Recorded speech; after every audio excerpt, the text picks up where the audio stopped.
ओम शिवोहम शिवोहम शिवोहम।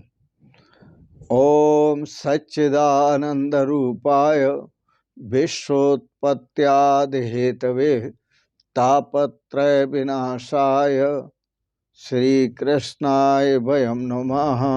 श्री कृष्णाय वयं नमः। ओम अज्ञानतिमिरान्धस्य ज्ञानाञ्जनशलाकया चक्षुरुन्मीलितं येन तस्मै श्रीगुरवे नमः।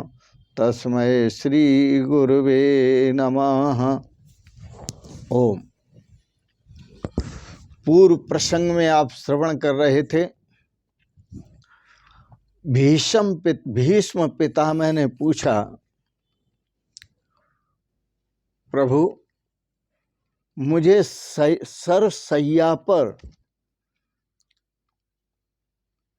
शयन करना पड़ रहा है, यह किस अन्याय का फल है, किस पाप का मेरा फल है, क्योंकि मैंने तो कभी कोई पाप नहीं किया। भगवान श्री कृष्ण ने कहा, भीष्म सभा में हो रहे अन्याय को आप चुपचाप देखते रहे और आपने अपनी आंखों के सामने अन्याय होने दिया, इसी पाप का आपको यह दंड मिला। सामर्थ्य होते हुए भी आपने अन्याय होने दिया, ये इसी पाप का फल है। भीष्म पितामह भगवान श्री कृष्ण को नमन करते हैं।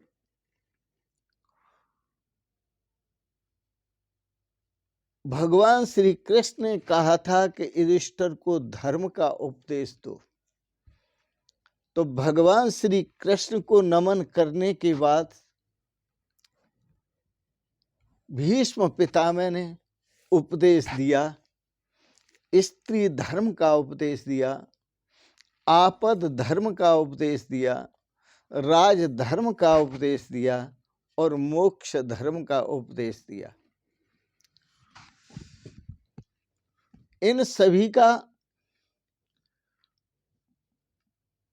इन सभी समस्याओं का जो विस्तृत समाधान है वह महाभारत के शांति पर्व में दिखाया गया है। इसका शांति पर्व में बोध है।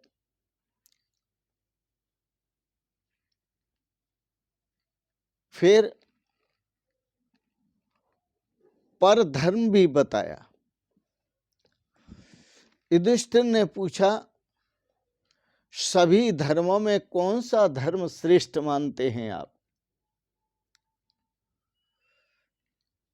किसका जप करने से मानव का कल्याण होता है? मानव किसका जप करने से संसार बंधन से मुक्त होता है?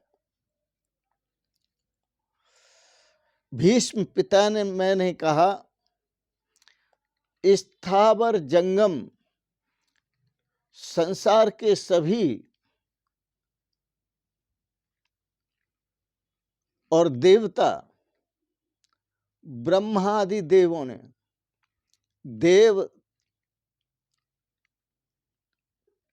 ब्रह्मादि देवों के देव देश काल और वस्तु से अपरिच्छिन्न ऐसे परमात्मा जो देश अपरिच्छिन्न है, काल अपरिच्छिन्न है, वस्तु अपरिच्छिन्न है, व्यक्ति अपरिच्छिन्न है, अर्थात ऐसे देव जो देश काल और वस्तु से अपरिच्छिन्न है, जो क्षर और अक्षर से भी परे हैं, जो सगुण और निर्गुण से भी परे हैं, जो दृश्य और अदृश्य से भी परे हैं, इस प्रकार का उनमें कोई भेद नहीं है। ऐसे जो पुरुषोत्तम भगवान हैं, उन भगवान का ध्यान करना चाहिए। वो सर्वव्यापक हैं, हर वस्तु में व्यापक हैं, हर देश में व्यापक हैं, हर व्यक्ति में व्यापक हैं, हर काल में व्यापक हैं। उनमें यह भेद नहीं है कि भारत में है और दूसरे देशों में नहीं है। वो यहाँ भी हैं और वहाँ भी हैं, बाएं हैं दाएं नहीं हैं, वो बाएं भी हैं और दाएं भी हैं। अधिक क्या कहें, उनको ऐसा कहा जाता है कि वह सामने भी हैं, पीछे भी हैं, दाएं भी है, दक्षिणतः उत्तरतः, अधस्तात् नीचे भी हैं, उपरिष्टात् वह ऊपर भी हैं। अर्थात वह परमात्मा सर्वत्र व्यापक हैं। उनका चिंतन करने से, भजन करने से साधक मुक्त होता है, अपने स्वरूप को उपलब्ध होता है। निरंतर तत्परता से उन्हीं का गुण संकीर्तन करना चाहिए। मनुष्य सभी दुखों से मुक्त होता है। सुप्रसिद्ध जगद्गुरु शंकराचार्य जो मुक्त पुरुष थे, उन्होंने सोचा कि नाना प्रकार के पापों से भी तो मुक्त होना चाहिए। तो उन्होंने सहस्त्र नाम लिखा, विष्णु सहस्त्र नाम की रचना की। उन्होंने शिव महिमन स्तोत्र की रचना की, राम स्तोत्र की रचना की, कृष्ण स्तोत्र की रचना की।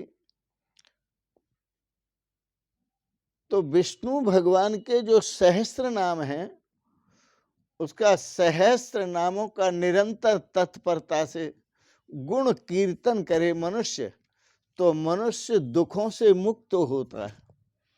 क्योंकि भगवान का गुण संकीर्तन करने से, लीला संकीर्तन करने से, नाम संकीर्तन करने से उसके पाप समाप्त होते हैं।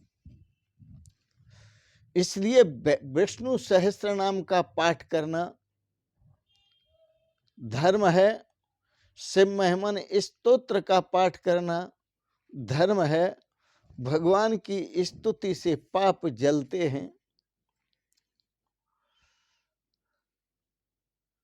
जब हम भगवान के नामों का पाठ करते हैं, नामों का जप करते हैं, तो हमारे मस्तिष्क पर लिखे हुए विधाता के अंक, वह अंक भी मिट जाते हैं, समाप्त हो जाते हैं। भगवान शंकराचार्य ने स्वयं विष्णु सहस्त्रनाम का पाठ किया और उन्होंने उससे पहले, विष्णु सहस्त्रनाम से पहले ब्रह्मा जी ने सबका भाग्य लिखा। इन रचनाओं के साथ जगद्गुरु शंकराचार्य ने गीता पर भाष्य किया, तत्व विवेचनी टीका, और ब्रह्म सूत्र पर भाष्य किया, जो शंकर भाष्य के नाम से प्रसिद्ध है। उसके बाद उन्होंने अपनी कलम छोड़ दी।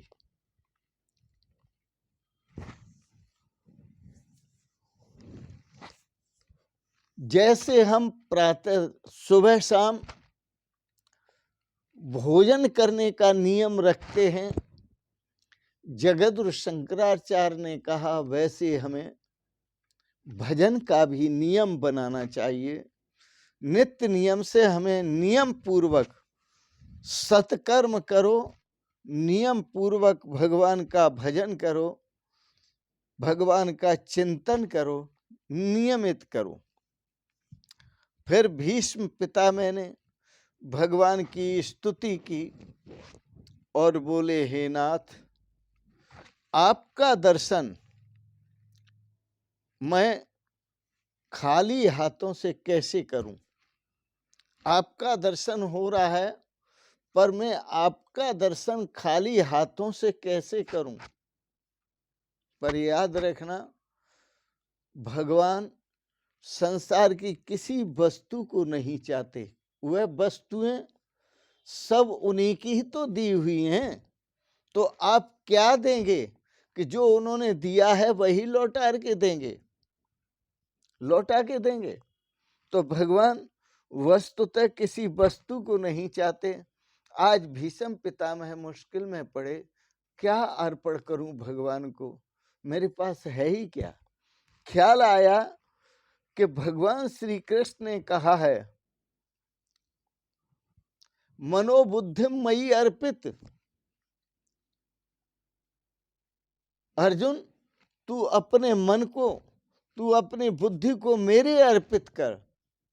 तो भगवान संसार की कोई वस्तु, कोई पदार्थ नहीं मांगते। भगवान जो मांगते हैं वो मन और बुद्धि मांगते हैं। इसलिए मन अपना भगवान के चरणों में लगाओ, अपना मन और बुद्धि भगवान के चरणों में संकल्प करते हैं भीष्म पितामह कि मैं अपना मन और अपनी बुद्धि भगवान के श्री चरण कमलों में रखता हूं। इस प्रकार से